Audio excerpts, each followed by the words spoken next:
Namaste. Please accept my respects. This is part one of my three-part series on essence, position, and function, the three categories of knowledge pertaining to the self that is fundamentally important for every person to understand if they want to experience real and true lasting happiness and peace in the heart. These three basic categories of knowledge, once understood, will give a person a full grasp on what is yoga, what is the real meaning of yoga, and how one can achieve yoga. So we're going to begin with essence, and in part two of the video we'll cover position, and lastly we'll cover function. So these categories of knowledge, essence, position, and function, are said to be complete and whole and perfectly encompassing any subject matter. So if I want to have complete knowledge, for example, of a musical instrument, let's say a guitar, then I need to know what is the essence of that object, what is the position of that object in relation to the world around it and other objects, and what is the function of that object. And if I know all these three things, then it can be said that I have full knowledge of that object. So the object that we're speaking of today is the self. And so the question comes as, who am I? Who are you? What are we doing here? What are we made of? Questions pertaining to our identity. And so there are various answers and various philosophies propagated in this regard. We'll discuss some of them in turn in our discussion today.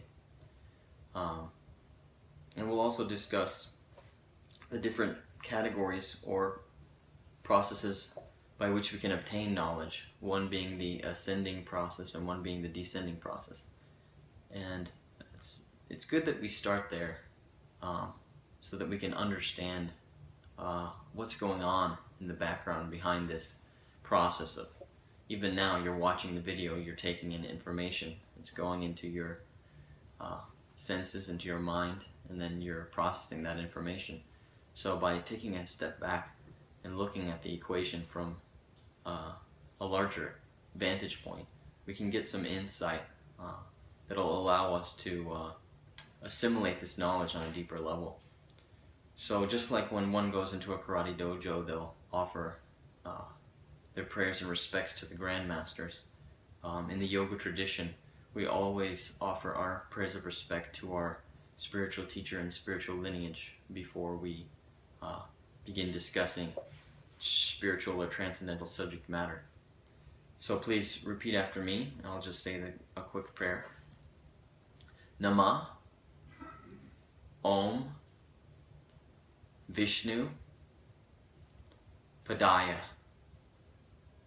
Krishna Prasthaya Bhutale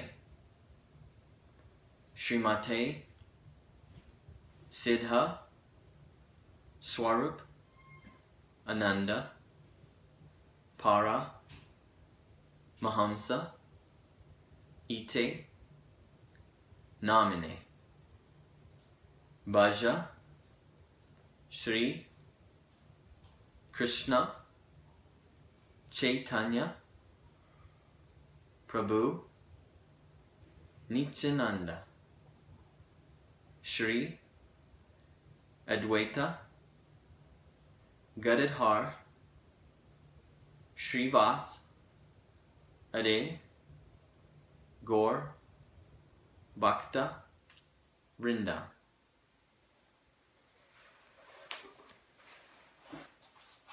So that prayer, those prayers are offering respects to all the saintly, self-realized yogis that have come before us, that have made it and achieved perfection, and we're begging from them our blessings, begging from them their blessings and their mercy upon us. So back to the two processes of knowledge. So the ascending process of acquiring knowledge is the process by which I go out in the world, I acquire knowledge with my working senses, I bring that knowledge in, and then I come to a conclusion based upon that knowledge. And then I go out and I gather more information and I draw it in. And in this way, it's like I'm climbing a ladder where I'm slowly, gradually learning and gathering information and reaching some distant goal at the top of the mountain, slowly but surely. We do this process, and we're very familiar with this process, and we've used it for a long, long time. You know, we're born as a small child, we grow and we learn different things, and we build upon things that we've learned in that way. So there is some merit, there is some use to this process, this ascending process. However, there are 4 defects that all humans have with the senses and with the information that we can gather from our senses. Those 4 defects are that, first of all, our senses are limited. If I were to look out in the distance, I can only see so many miles away. I can't see what's going on 20 miles away from here. I have no idea. Even with the strongest telescope, there's still a limit to how much it can enhance my senses. Still can't see what's going on beyond that limit. So there's a limitation there with the imperfect senses. In humans, we also have the tendency to make mistakes. I can try to do something and I mess it up, I make a mistake, I screw up. We have the tendency to cheat ourselves and cheat others. Go to any high school, watch the kids taking tests, you'll see that time and time again. So there's that tendency, and then there's the tendency to fall under illusion. So I could be believing that in my mind that it's one day or it's Friday, or I could be in my mind believing that some other person is wrong or bad or whatever, and it could just be a total illusion. It could just be something that's this false paradigm or false belief system that I've invested my belief and faith in. And so we can fall under this illusion. It can completely cover us. So because of these 4 defects, any amount of knowledge that we gain through the ascending process is still considered to be imperfect or not absolute. So in order to acquire knowledge of the absolute realm, we actually need a separate process. So when we're discussing knowledge of the self or who I am, we need this separate process because we can actually, through the ascending process, we can come to the conclusion, which is the same conclusion which is given to us by the descending process, that the body is not actually the self, that the self is a distinct spiritual energy separate from the body, and does not perish or does not change when the body changes or when the body dies. So before we get into that and those examples, let's discuss a little bit more about the descending process. So the descending process is one where I receive knowledge as it descends to me. So instead of using my strength, my abilities, my mind, which is full of limitations and imperfections, I receive knowledge in one of 3 ways as it descends, and then I use the system of checks and balances to determine whether or not that knowledge is true. So it's not that I blindly accept anything. There's no blind faith at all in this process. It's a very scientific process, and by having 3 legs or 3 sources by which to check, just like a table needs 3 legs to stand, these 3 limbs of the descending process allow me to know that that knowledge is true and that knowledge is firm. So those 3 sources or limbs are Sadhu, Shastra, and Paramatma, or Lord in the heart. So Sadhu is a self-realized saintly person or spiritual master. Shastra is revealed scripture, holy books, and it's not. And Paramatma is a feature which is essentially a guide or a being who is benevolent and always wishing us well and residing alongside us within our very body, guiding us on our journey that we can turn to at any time, who will give us guidance. So in this day and age, you have many people that are posing themselves as sadhu or spiritual master or this guru, that guru. And so you may not know what are the proper qualifications of a guru in the beginning, and that's a whole different subject matter for another class. So in the beginning, maybe one doesn't know whether or not they can trust this person claiming to be a sadhu or this. And as far as Shastra or scripture, there's so many different books out there claiming to be holy books. How do I know which ones are authorized? How do I know whether or not a book has been tampered with or changed or the meaning lost? So in the beginning, this Paramatma feature, or the guide within one's own heart, this benevolent being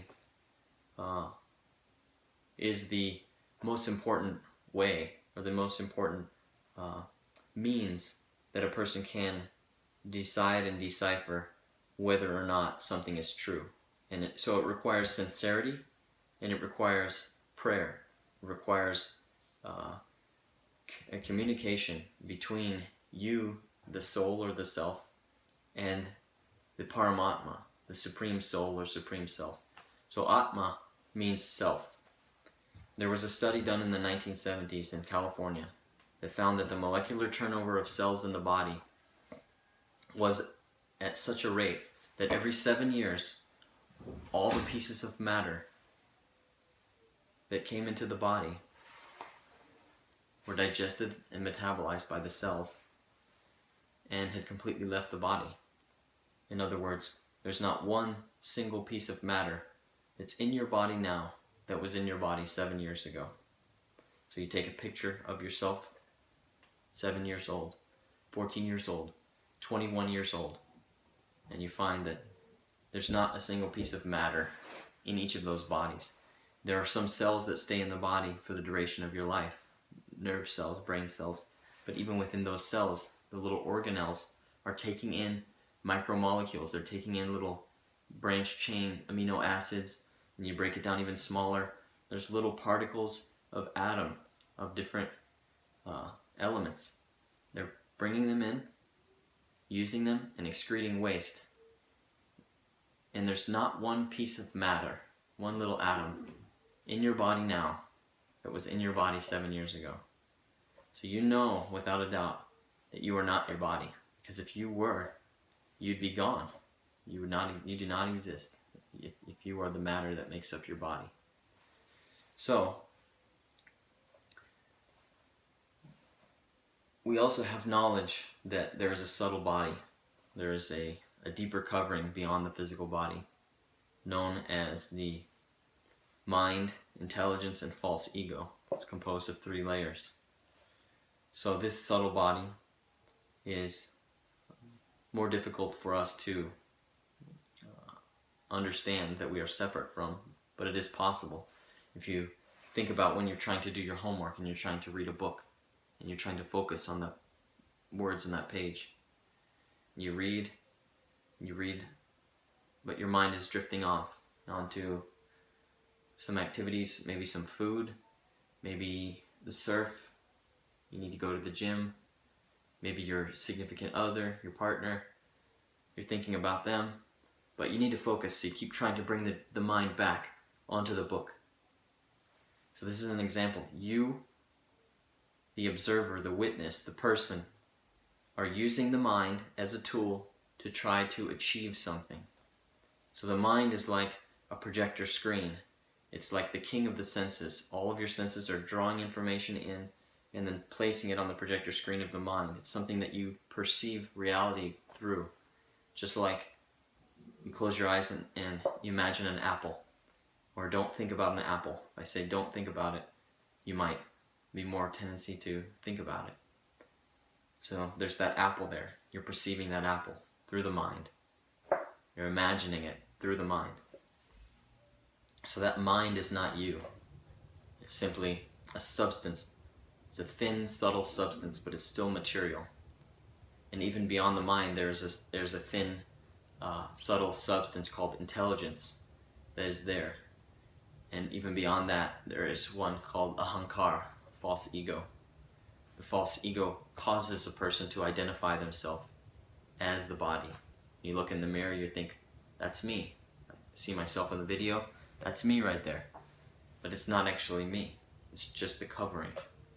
So this, beyond the false ego, there's the true ego. Ego just means I am.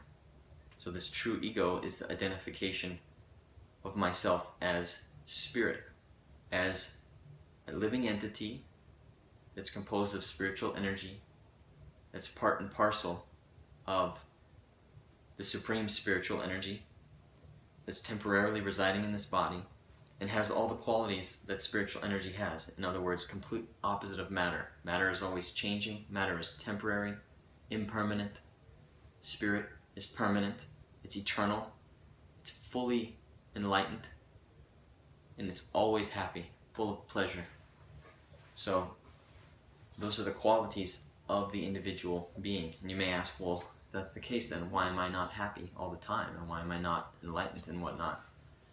And the answer is simply that because you're a minute portion of spiritual energy, or you're a minute spiritual personality, not being the supreme spirit, in other words, you're not God, you're not the supreme Lord himself, therefore you have a tendency to be covered up or be overwhelmed by other forces or other energies.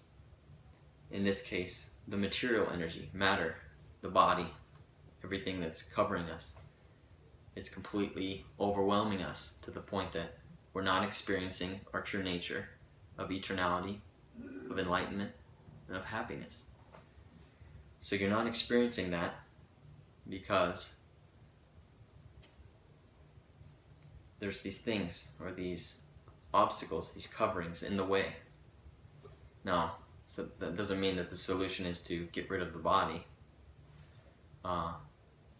There is a process by which you can experience your true nature, and that we'll get into at the end of this class. But the point is that my essence is spirit. My essence is separate from the body. I am the Atma. I am a living entity. And being that living entity in the body, I know that I need spiritual food to be happy. So just like I feed my body every day, I feed my mind every day, I need to feed myself. So we'll get into how can we do that as well after we discuss the Paramatma. So we're talking about the 3 limbs of the descending process. We know about the Atma now. We know about the spiritual self. So the Paramatma is another living being just like you or me. However, this word para, this means supreme. It means above, over and above. So Paramatma, he has the same qualities that we have, but in an infinite quantity. In other words, he doesn't get covered up by this material energy. He doesn't forget his true nature at any time of enlightenment, happiness, and eternality. He knows these things. So we can turn to the Paramatma and we can link up with him in union, and that union is called yoga. That is where the word yoga comes from. Yoga means to unite.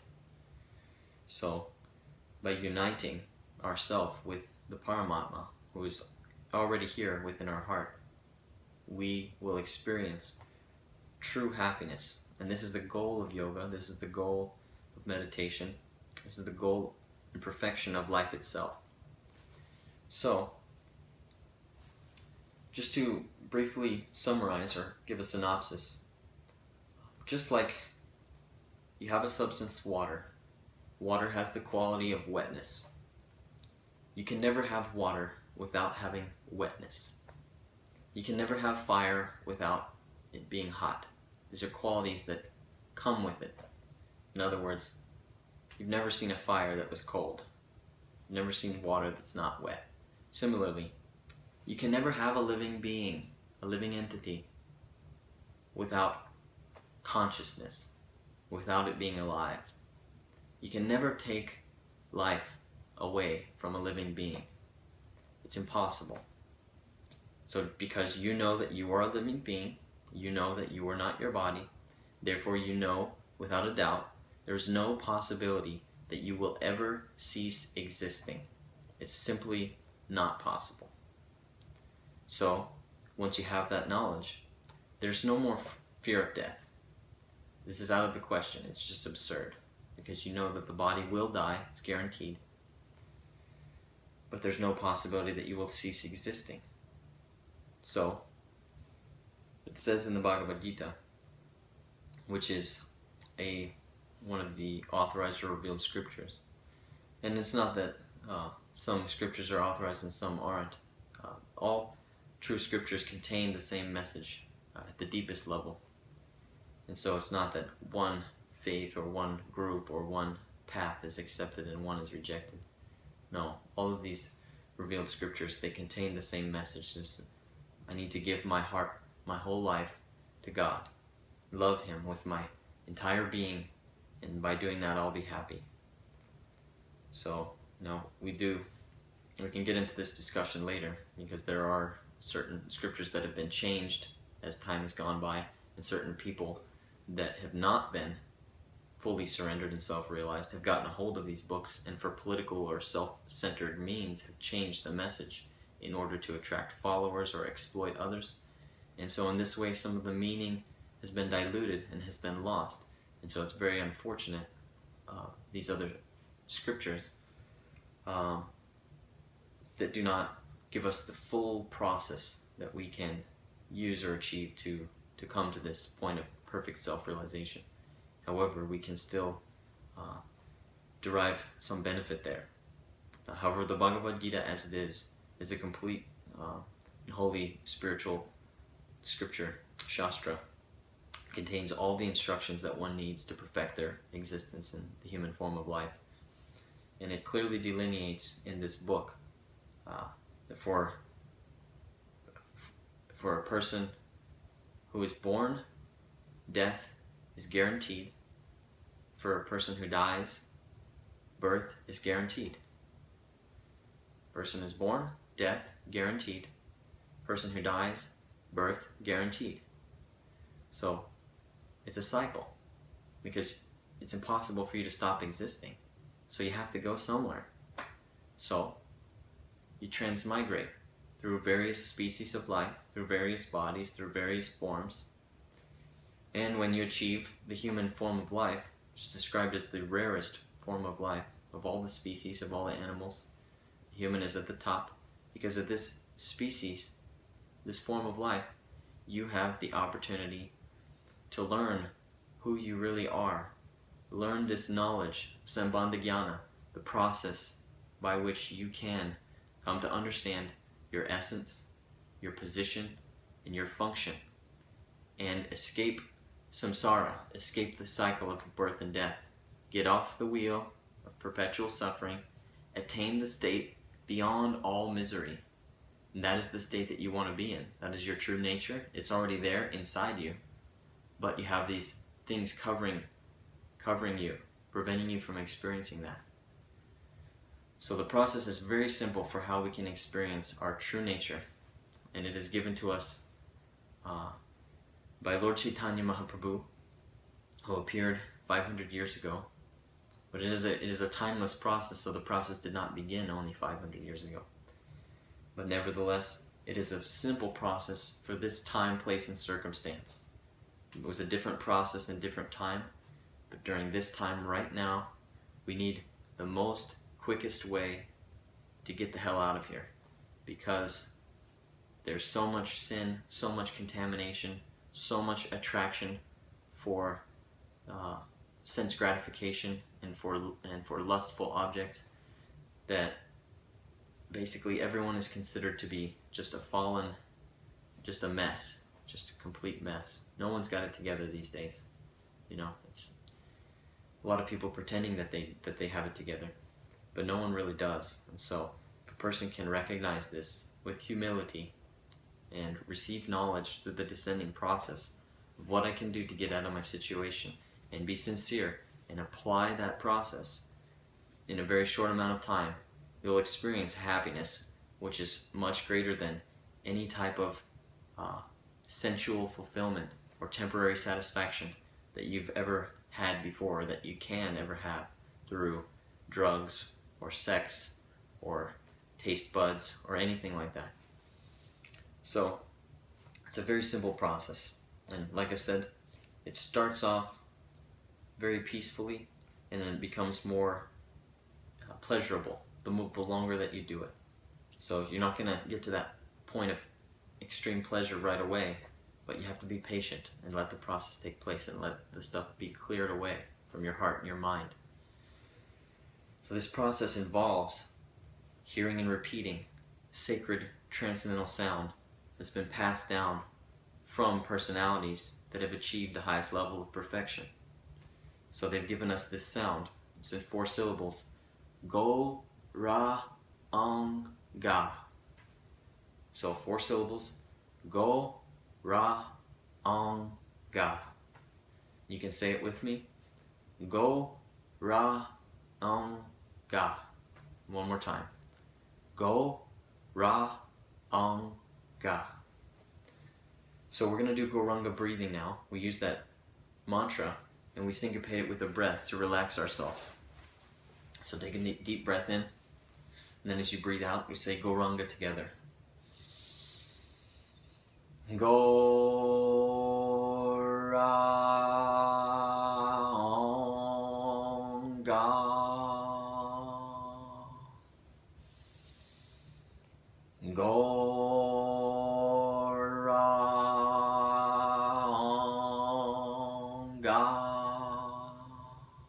If your mind drifts, bring it back onto the sound.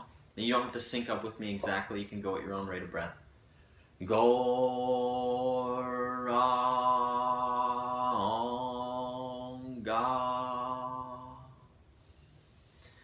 Goranga.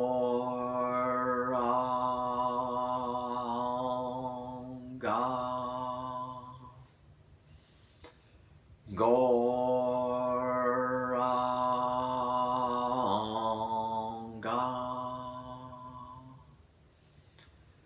Goranga.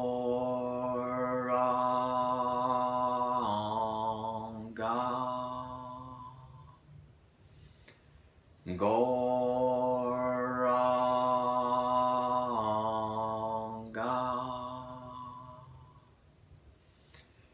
Goranga.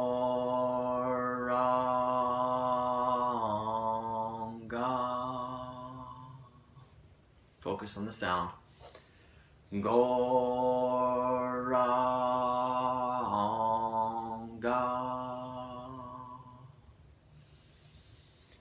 Goranga.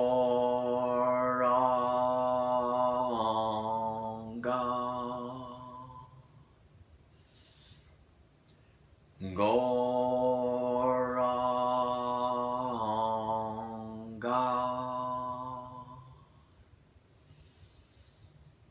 Goranga.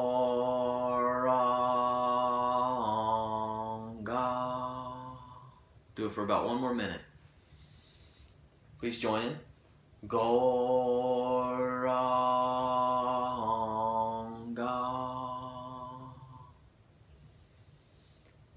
Goranga.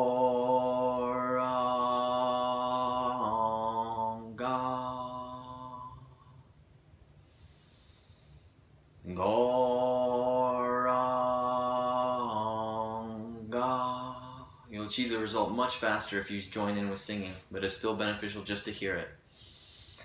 Goranga. Doesn't matter how your voice sounds. Goranga.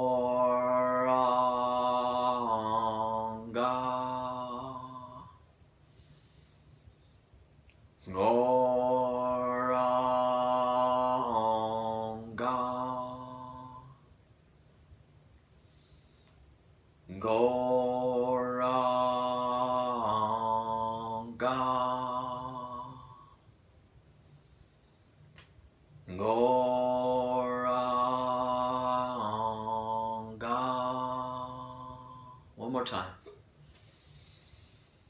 Gauranga.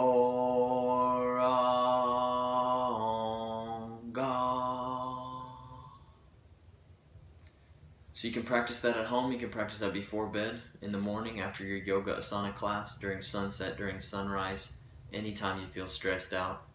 Basically, the more you do it, the better. If you want to set aside a certain amount of time to do each day, I recommend to start with 15 minutes a day. Set that time aside. Make that your priority. Make that important to you.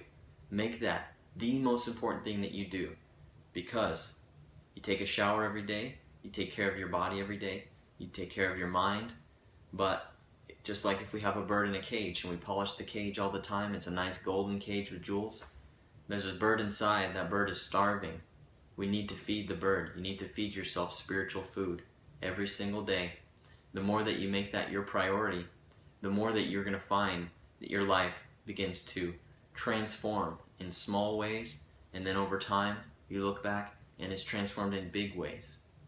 And that pain or that loneliness, that anxiety, that depression, whatever those things that you're experiencing that are not enjoyable, they will completely disappear from your life, and you'll just have a faint memory of what it used to be like. Or when you see someone else experiencing that, you think, oh yeah, I remember that was tough. So it's definitely worth it. It's the most worthwhile thing that you can ever do. Take up this process of mantra meditation.